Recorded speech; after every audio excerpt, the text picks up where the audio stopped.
Panahon ka dapat, Duterte ang mamuno! Duterte! Duterte! Duterte! Duterte! Duterte! Alam mo ba yung Infrastructure project, ikutin mo ang buong Pilipinas. Uno sa infrastructure project dahil sa utang ni Tatay Digong. Ano masamang record ka nasabi mo? Ang masamang record kay Bongbong Marcos. Nakita mo sa trillion na korupsyon. Hindi mo makumpara si Tatay Digong.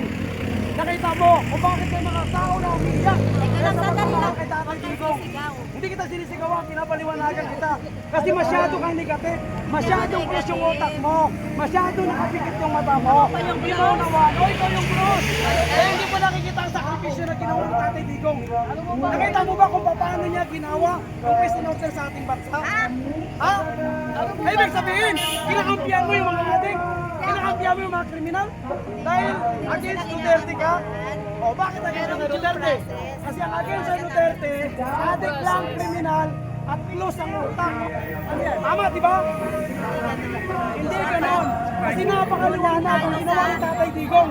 Kaya kung may magsabi na mali yung ginawa ni Tatay Digong, yun ang close ang utang. Nakita mo kung ano sakripisyo na Tatay Digong sa mga Pilipinas. Nakita mo kung paano niya ginawang ligtas ang Pilipinas.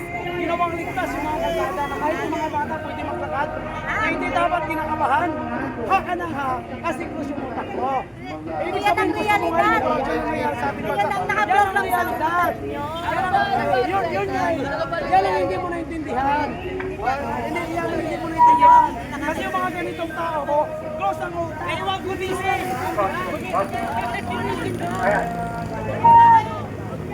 Yung isa labat.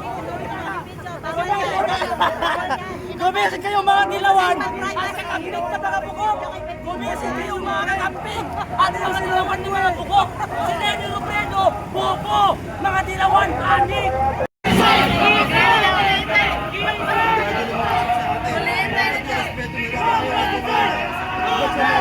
Arangan mo ito Pangasinan Pangasinan.